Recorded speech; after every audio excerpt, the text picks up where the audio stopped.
This excellent medical student-led podcast is for educational purposes only and not intended to be used as medical advice under any circumstance. Hey guys, welcome back. This is episode 34. I'm really excited to introduce another new face who's joining us for season 3. Her name is Cherie Lo. She's another medical student here at Northwestern. I'm going to let her say hi. Hi, I'm Cherie. I'm a fourth year at Northwestern. I'm really excited to be here, so thanks for inviting me on, Kevin. Awesome. Why don't you introduce our guests today? Oh, sure. So today we're joined by two fourth year medical students, very good friends of mine, Lauren and Twisha. So if you guys want to introduce yourself, go ahead. My name is Lauren. I'm another fourth year at Feinberg. I went to Northwestern for undergrad, and I'm from around here too, the suburbs, Des Plaines, if anyone knows that one. I'm interested in psychiatry and neurology, still deciding right now, down to the wire a bit. And I was asked to give a fun fact, so I'm going to use the one I always use, which is when I was in high school, I sang for the Pope once. Yeah. What did you sing? We sang like some Ave Marias and like liturgical music because we visited Rome for Easter. Wow. So yeah. I went to Catholic school. If that wasn't obvious. Not Catholic. Hi, everyone. My name's Twisha. I'm also a fourth year med student here at Feinberg. And I am from the Omaha, Nebraska area. That's where I grew up. My family's in Dallas now. I went to school in St. Louis, so a little all over the Midwest, and now I'm here. I'm applying OB-GYN is what I'm going into. I didn't have a fun fact. I'm pulling one. So Lauren and I are roommates and we met each other interviewing here. So the fun fact I said that day was that I have an extra tooth in my jaw. And so I was born with it and it just kind of hangs there. Like a bonus wisdom? Yeah, a bonus, but it's not wisdom because it's like out here more in the middle of my jawline. So that's my fun fact. It's like not even visible. Yeah, thank God. Yeah, everyone listening can just imagine it. All right, let's get started. So we'll start with the case. Hold the slide. Okay. So aliquot 1 is a 30-year-old female with hypothyroidism presenting to clinic with 3 weeks of worsening lower extremity swelling. Interesting. I feel like for the chief complaint of lower extremity swelling, something I want to know first is unilateral or bilateral. If it's unilateral, I feel like that would clue me into things I want to rule out, like a DVT, things like that. If it's bilateral, thinking more systemic, like heart failure, other like venous issues. I agree. It's something that I would want to like you said, like be quick about would be like DVT, which could like worsen to like a PE, which is like something I'd be nervous about. I'm trying to think of like anything that I would want to like rule out right away. And I think that's the thing I'd be the most worried about. Heart failure, I think, would add to it. I'd be worried about like pregnancy as well. It's a female, me and pregnancy. Oh, got it. But pregnancy causes swelling and it's more like of a long-term issue. So that's something that I would want to test for. Yeah. The other thing I just thought of is like infection if it's unilateral. So just interview systems asking about those things and seeing if there's any like erythema or other things along with the swelling. Yeah. Similarly, I thought of cellulitis can cause infectious. So that's what I was thinking about too. So like those things would lead me down that path. So thinking about other buckets, but I think we thought of infectious bucket. We thought of like a cardiovascular bucket. Like an OB-GYN. Like clotting disorders we did. Muscular things can cause swelling, I think too. Like if you like have like an injury. I think it's interesting that it's worsening over the course of 3 weeks because as you pointed out, like time course is really important for something like this. I guess I'd be a little bit less worried about an injury because hopefully that'd be getting better. I think you're right to be putting that on the differential. Or like the injury causing the infection. For sure. So I'd want to know more about their past medical history too. Like, do they have diabetes or anything like that? That might make them more prone to something. Yeah. The 30-year-old is just like really throwing me off because there's like so many things we think about when they're older. But like 30 is just young to... Exactly. Yeah. It's weird to see healthy people, right? Yeah. Well, I know OB-GYN, no, but yes. It's your population right here. 30-year-old women. It's kind of all I have. I Yeah. think there's other thoughts that you have. Yeah, not for my systems that I can think of. I like your guys' first initial start. We'll give you some more information to help and then we can build from there. Yeah, so the next aliquot, she first noticed the swelling after a bachelorette trip 3 weeks ago. And since then, her swelling has been worsening, which is now up to her mid-thighs bilaterally. Compression stockings and elevation have not helped. She thinks it's exacerbated by salty foods and with drinking alcohol. And an extensive ROS only revealed an episode of hair thinning and hair loss 6 months prior. My last bullet. I knew that. Random. Okay. I mean, like thyroid issues can cause like hair. Oh, yeah, that's true. Okay, so the bachelorette trip makes me think like travel a little bit. So a little bit more of like the infectious things that you said. But it seems like the swelling is bilateral because it's now up to her mid thighs. So kind of rules out like DVT a little bit to me. Salty foods, that makes sense. Like you're just holding on to fluids. Like, but that could also lead to like a cardiovascular thing. Yeah, I guess that, like the bilateral aspect and then the exacerbation by salty foods and alcohol makes me think more about like some sort of heart failure, which would be odd in this population. But then I guess, I don't know if I'm jumping ahead too much, but I'm thinking about like the causes of heart failure in a young person. Like a viral, myo. Yeah, like you said with the trip, for sure, I would want to know where they went. Like it'd be different if it was like pre-domestic or not. And then like maybe genetic causes of heart failure as well. I'd be wondering about her family history. With the compression stockings and elevation, though, I'm not quite sure because I feel like compression stockings usually kind of help for heart failure, ? But I don't know. I feel like compression stockings could help with like like if it was like lymphedema or like if you're like what's called venous insufficiency. Yeah, I think the compression stockings could help with that, but I don't know if they necessarily would fix the heart failure thing. I guess I just always see heart failure patients wearing, so I'm not quite sure how much they're helping. I'm surprised that like, because I'm also going down the path of like a cardiovascular issue, that there's like no other issue on the review systems. Yeah. I would just shortness of breath. Yeah, or like anything, or like any like instances of like some chest pain or like swelling anywhere else, or you know, because like you would think that if it's like a fluid overload state, there'd be like fluid elsewhere. I guess like the hair thinning. If we don't want to just say that's due to hypothyroid, is there other things that we want to think about? I don't have a great differential for hair thinning. Me neither. I mean, I feel like there's different like alopecias, I think, and I know there's like some autoimmune causes of hair thinning, I'm pretty sure. And I guess in a female who's 30 years old, I think autoimmune is something I'd be thinking of, especially with like some confusing presentation. Yeah. I don't have anything specific though in mind. Same. And it seems like it got better because it's an episode. Yeah. So I agree. I don't want to spend too much time on it. Anything else that, I guess we narrowed it. I don't think we broadened our differential, which is fine with me. I don't know if that's good with you. I think we're more like on the path of infectious, cardiovascular. So now I guess we could talk about workup potentially, or maybe things on exam, because this is all still like the HPI. Yeah. So like maybe what we would want to test for like on our physical exam. Yeah. Yeah, what would you be looking for? It's like a fluid overloaded state. It's like an S3. If I could hear that on exam, if there's any crackles on lung exam, I guess like, I'm sorry, you go. No, yeah, for sure. Just like the pitting edema, and like you could check for, well, I guess they wouldn't be sacral edema anywhere else, but just like that's something I think about in an inpatient setting if they had been lying down for a while. And like you said, checking the lungs. And then examining the extremities themselves, looking for erythema, signs of like infection there or injury. I think I want like in terms of workup, like an echo for sure. Start with any EKG. But I agree. I think I would have reason enough to get an echo as BNP. well. Yeah, a BNP would be a heart good failure. call. Yeah, check thyroid levels because I know like thyroid interferes with so many things. Yeah. I would check the thyroid levels because she has hypothyroid. I would also just get check the electrolytes, get like a BMP. Yeah. Are we worried about her liver? Maybe because it was exacerbated by drinking alcohol. Like if you think it would be like, I don't know if she has like cirrhosis. If she was like drinking a lot on the bachelor trip and it's worsened with like drinking alcohol, if it's some sort of like liver injury that's causing the backup. Yeah, for sure. So I think a good abdominal exam then too. Yeah. Things like ascites. And then at that point, I would maybe just get liver enzymes too. So make the BMP a CMP. Yeah, and I think also like kidney is something that we could think about, especially with like edema. Maybe get an albumin to see if like there's any signs of like a nephrotic situation, because that can present with swelling. I think usually you'd see some like periorbital swelling though with that too. So definitely looking for that on exam. So I think a CMP would help with that as well, and maybe just doing like urine protein.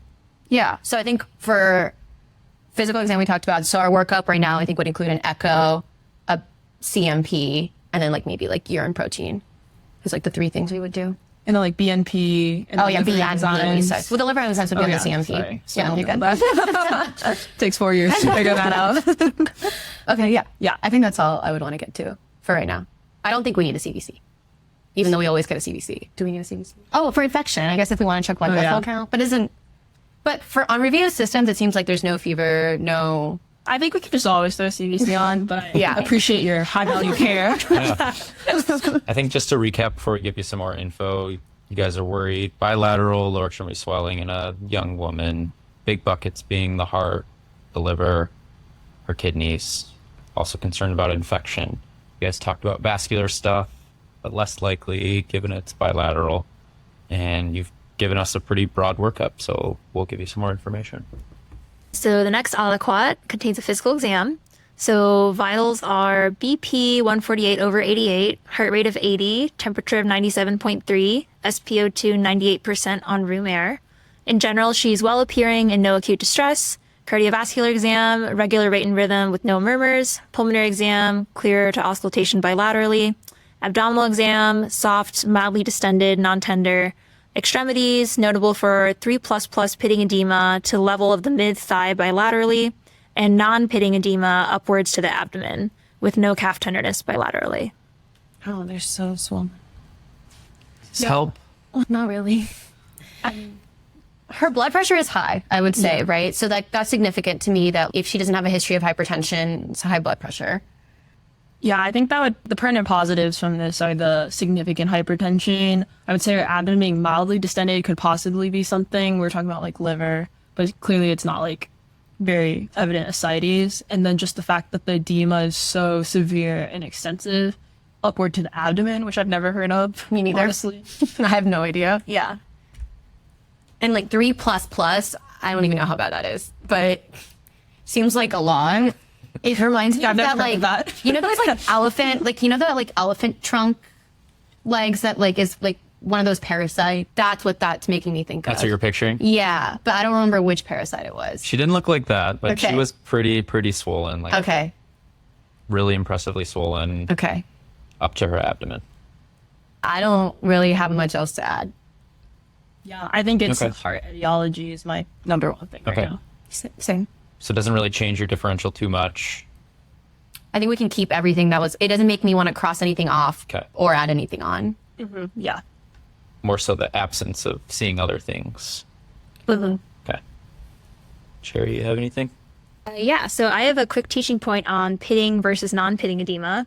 So as most of us are kind of aware, pitting edema is when there's an indentation created when pressure is applied to an area of swelling. And this usually happens in the lower extremities.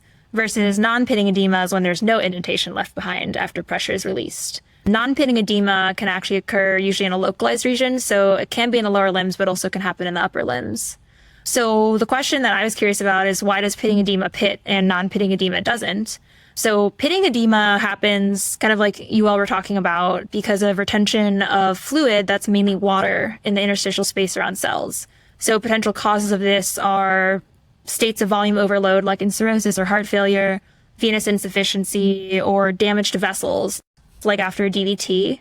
And because it is mainly water that is retained in pitting edema, when pressure is placed on the area, water is easily forced into the surrounding compartments, which is why there's a depression left after you move your hand.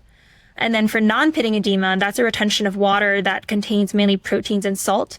So that's the difference between pitting and non-pitting edema. And this often occurs from an injury or pathology relating to the thyroid or the lymph. And so when pressure is placed on non-pitting edema, the water is not as easily displaced into the surrounding cells because the solutes in the interstitial space is keeping the water there. That's another word for oncotic pressure. And then in terms of approach, you all were kind of touching on it already. For pitting edema, even though there's usually an underlying condition, often tactics like elevating the feet or compression stockings or, if resistant to that, diuretics are the methods that you'd use to address pitting edema versus for non-pitting edema, it's most important to determine the underlying cause and base treatment off of that. And then my last point is on how to characterize pitting edema. So you all were kind of talking about like what is 3++, et cetera. So as we've talked about, the 1+ or the 2+ is determined by the depth of the imprint and the length of time it takes for the depression to resolve or the rebound time. And so I personally find it difficult to eyeball depth. So I usually use rebound time. So for 1+, that means that it rebounds almost immediately. For 2+, that means it rebounds in 15 seconds or less. 3+ is 60 seconds and 4+ is 2 to 3 minutes. And so I would assume that 3++ is between 60 seconds and 2 to 3 minutes is my assumption. Okay. That great recap. The 3++ was me being extra. There's just like so much edema It was that taking is. so long, and I wasn't gonna wait 15 minutes to watch. So. That's funny. So moving on to our next aliquot. Aliquot 4. The patient's chest x-ray was normal. EKG was normal. CBC notable for a white blood cell count of 3.8, hemoglobin of 9.4, normocytic, and platelet count of 140. BMP notable for sodium of 140, potassium 4.5, chloride 110, bicarb 24, BUN 29, creatinine 1.35, with her baseline usually being 0.8. Liver tests showed normal enzymes, albumin was 2.0, total protein was 5.1. Urinalysis showed 2+ blood and red blood cells were present. A spot urine protein was 3,005 milligrams, and urine protein to creatinine ratio is 13.8. Her TSH was 9 with a free T4 of 0.75, and that was within normal ranges. BNP was 175, which was normal. Iron studies were all within normal ranges. B12 was 116, which is low, and LDH was 214, which is normal. And then the ANA titer was positive for a ratio of 1 to 1,280 with the reflux pending. 1 to 1,280.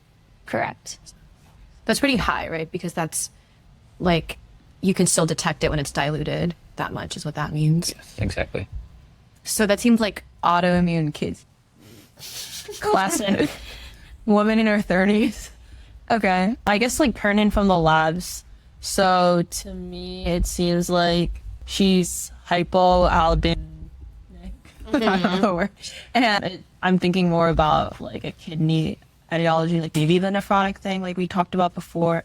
Her spot urine protein, 3,000 milligrams. So I think the cutoff is 3, not 3.5, right? Or is it 3.5? It's 3 grams Uh-huh. in a 24-hour period. So it's a lot. Like so this is spot. Okay. Yeah. I just remember because we do protein creatinine for like preeclampsia, and that would be like you would be severely like it.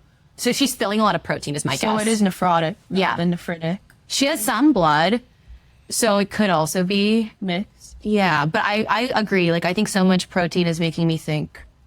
I mean, isn't this just lupus? That's what everything from lupus. It's always lupus. I But- didn't say it earlier. Because I'm like, when I was thinking nephrotic, I was like, what else? Lupus. But I agree. Like it's making me think kidneys. The protein creatinine ratio is very elevated. Her creatinine level is very elevated compared to her baseline. It's like close to almost double, which is wild. Blood and protein, and then she's like. So I'm thinking about like an autoimmune kidney. Yeah, like what we were saying before.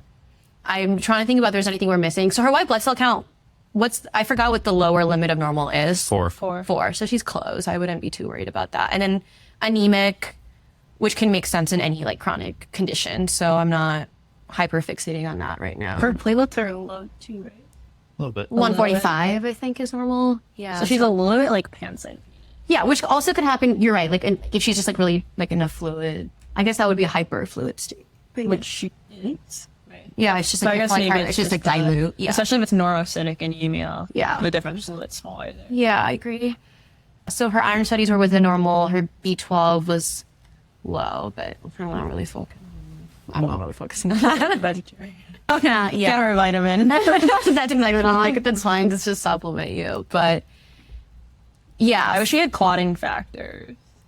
What are you thinking about? Or I guess like, 'cause isn't that like another thing that can be affected by kidney disease, like nephrotic syndrome, is like you spill those as well or something? Oh yeah, like your antithrombin. Yeah. yeah, A gamma globulin. Yeah. All these words. yeah. You're right. Like I think like you can have like that spill, but I'm thinking like some sort of kidney autoimmune condition. I'm wondering if we would like now like if she's like got ANA, if we would send like other like autoimmune labs. Yeah, what would you send? I guess the lupus ones are What are like those? double-stranded DNA. There's the cardio. No, that I'm thinking of. I guess, I'm thinking of antiphospholipid, which always interacts with lupus. well, like, aren't like vasculitides also associated with like Yeah. nephrotic nephritic? So I guess like P-Yank, can you remember P-Yank or C-Yank, those Yeah, things? I think. Yeah. So I think those would be good in this case, especially because there's also blood. Yeah. Right? Are you gonna jump to kidney biopsy? I don't know if I would. Yeah. I wouldn't jump. The Me reflex is neither. pending. We I didn't agree. even do that. So I think we let's should. let- I agree. I think we should wait before we do that too. And then like other things that can cause those, like I said, like infection. So then like the post-strep situation, she just traveled. I don't know. I guess I'd like want to know a little bit more Like if she has like about, PSGN. yeah, just like I'm just trying to be like broad with my like without focusing on lupus for the cause of her kidney issues, you know, like think about other things. So yeah. But I agree, the vasculitises will help. I'm trying to think about like my differential for like nephrotic syndrome. Oh, and then like so complement, because sometimes like they don't show up or something. Like there's the ones that are like normal complement and the ones that are low, so it can help. oh, to go down like one path versus the other. Yeah, I don't know. That just can help with the differential, I feel like. Ladies, I love your reasoning right now. I love it. I think Cherie has some more teaching points for us that might help build on this. Yeah, so like you guys were talking about distinguishing between nephritic and nephrotic syndrome. So both are, as you all probably know, manifestations of disease of the glomerulus, which is the apparatus that filters the blood that comes into the kidney and eventually forms what exits the body as urine. So nephrotic syndrome results from damage to podocytes, which are part of the filtration barrier of the glomerulus. So when this barrier is damaged, a lot of times the solutes that shouldn't be able to get through can. So we can see heavy proteinuria, over 3 grams over 24 hours, hypoalbuminemia, like you were pointing out, Lauren, which is less than 3.5 grams per deciliter in the blood, and peripheral edema. So if a patient fulfills these 3 criteria, then they have nephrotic syndrome.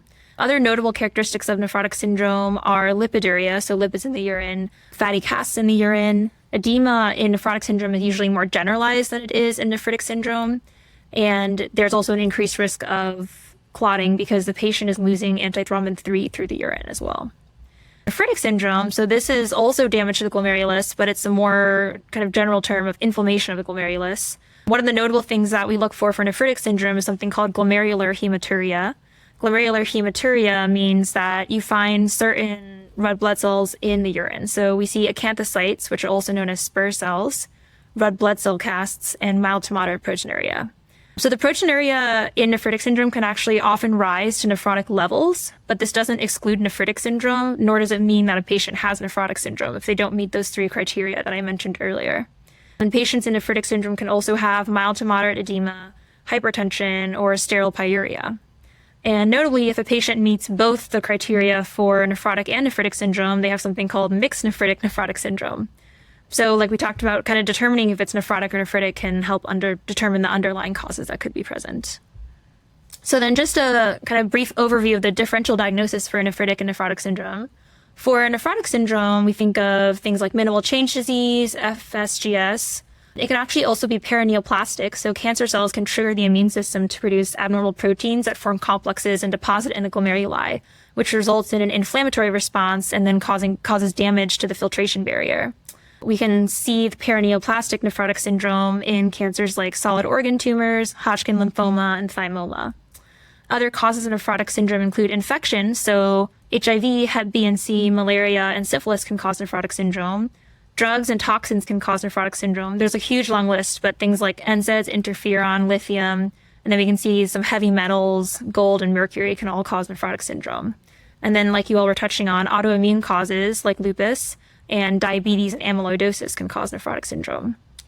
As for nephritic syndrome, there is a group of diseases called ANCA-associated vasculitis. So this includes GPA, like granulomatosis with polyangiitis, which is also known as Wegener's disease. Here we'll see sinus issues, kidney issues, and joint and skin issues. There's also eGPA, which is also known as Churg-Strauss, which is a very similar disease, except for the E, which stands for eosinophilic predominance. And microscopic polyangiitis is also one of those ANCA-associated vasculitis. In the nephritic syndrome category, we also have PSGN, like you were talking about, Lauren, so the post-streptococcal glomerulonephritis. There's also Goodpasture syndrome, which is a lung and kidney involvement disease, IgA nephropathy, also known as Berger's disease, and many autoimmune causes as well, and infectious causes, which can overlap with the causes of nephrotic syndrome. So hepatitis B, hepatitis C, HIV, and bacterial infections. For the next aliquot, our patient is having worsening blood pressure and her creatinine is continuing to rise. She is started on furosemide for symptomatic relief. And some of the antibodies come back that you all asked for. So double-stranded DNA antibody is 31, which is high. Her RNP Smith antibody is more than 8, which is high, and her Smith antibody is more than 8, which is high. So Those are the factoring, only ones I know for lupus. I don't even know what else they would overlap with. factoring in everything you know so far, it's like labs from the last aliquot, her UA, stuff like that. How does this fit in with everything you guys have talked about? Sounds like lupus to me. Yeah. I think these tests have a lot higher of a specificity as well than that ANA, and so I can't think of conditions where like they would all be elevated. Yeah. Besides that, Yeah, I think it's pretty clear that we have at least a diagnosis, and then if not, like the only thing would be like, is there anything overlapping? But that's Yeah. kind of extra. yeah. What other things might you look into to confirm your diagnosis? You could do a biopsy, as Twisha said earlier. I know that's hard. I'm trying to think Yeah. if there's other ways of confirming. But yeah, I think the gold standard is probably Yeah. a kidney biopsy. You ladies mentioning another serologic test we could do earlier being the complement levels. Oh, yeah. Do you know what pattern you'd expect to see in someone with lupus? I don't remember. Recently with C3. That's just like Yeah, Like it would be C3 low, and or- C4. yeah. Do you know if they're high or low? Low C3. Low C3. Final answer. That's cool. And then just to keep other options open, what do you guys think? Much signal from the liver? Any signal from the heart? Things seem to really be focusing on the kidneys. Would you guys agree? Mm-hmm. Cool. So for our next aliquot, so her C3 comes back as 42, which is low, and her C4 came back as 8, which is low, and she underwent a renal biopsy. So what is your final diagnosis? Lupus nephritis. Wow. And what's your backup? How do you back that up? Like what our second option is on our differential, No. or how do we prove it? Support your diagnosis. Oh, you can start. Well, I mean, I guess so we know from her antibodies that she does have lupus, but that's not enough to say she has lupus nephritis, obviously. So then when you look at her labs and like the protein levels, you know that she meets the criteria. Well, I guess you said it's like a 24-hour one, and they can also overlap. But was there red blood cells in her urine as well? So that's one of the nephritic qualities. There is protein at least in that. And then you can also have swelling, so it explain her chief complaint. What was the other diagnostic criteria for nephritis? What you said?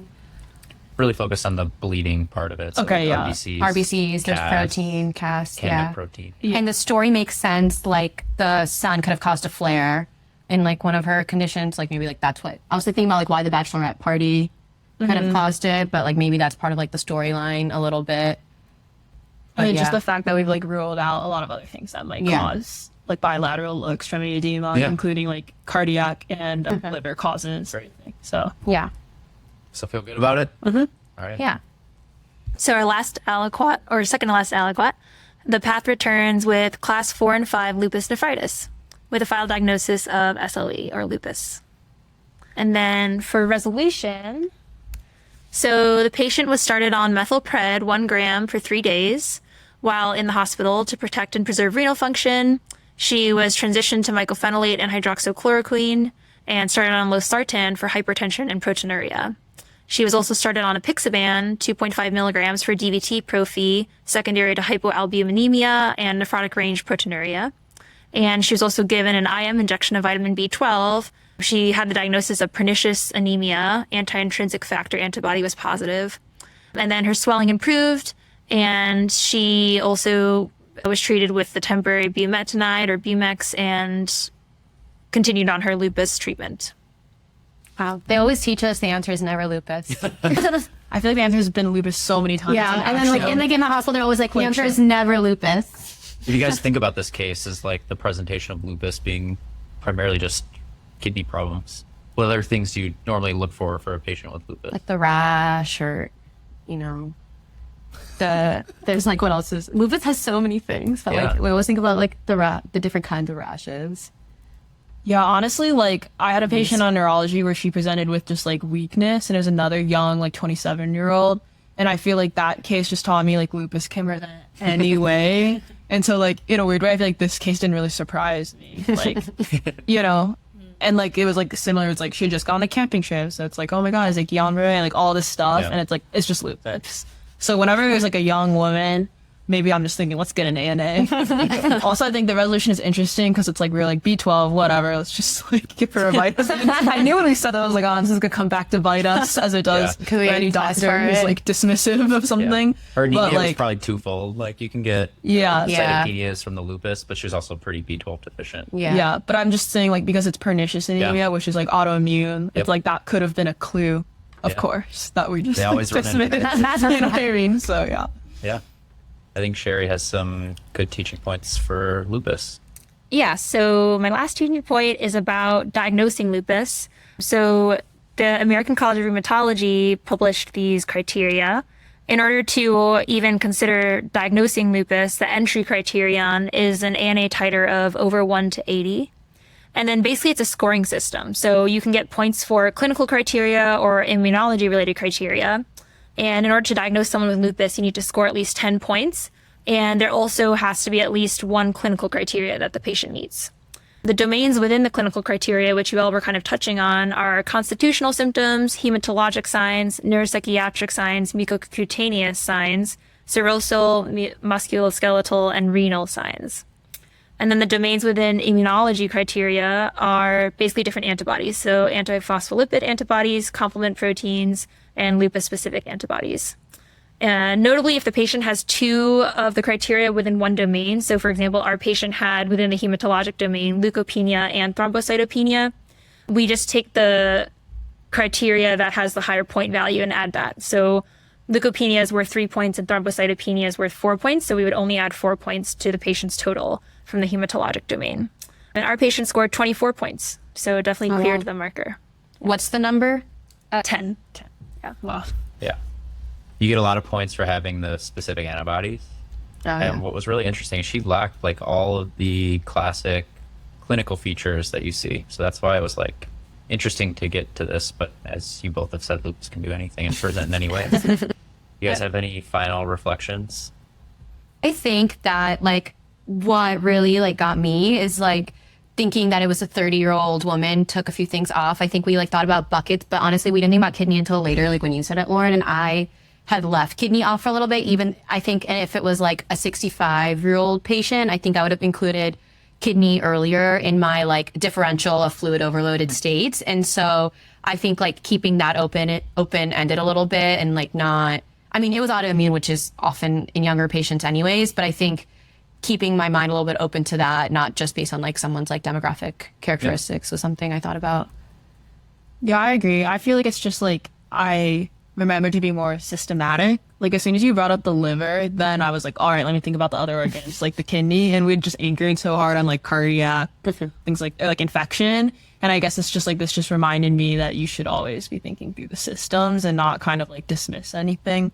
But I also felt like pretty good. I was like, together we did them. Haven't done a medicine rotation in like half a year. Didn't even know I remember those words. So like, I don't know. I was like, you know, maybe it'll be okay. Maybe it'll be okay. You guys got it, and you got it quick too. I think so after the fast. initial labs, you're like, oh, this could be lupus. Yeah. Yeah. The A&amp just like, we're just both like, we Yeah. just, So as long as I can bring you half my brain, I think I'll be fine. All right, Cherie, anything else? Wrap us up. No other teaching points, but I was very impressed. You guys narrowed in so quickly. And then the word nephrotic syndrome immediately came up and I was just like, what? We're literally on aliquot 2. So that was very cool to see. Yeah. All right. Well, thanks for joining us, guys. You guys did amazing. And thanks for listening. We'll see you next time. Thanks again for listening. Person, time, and place.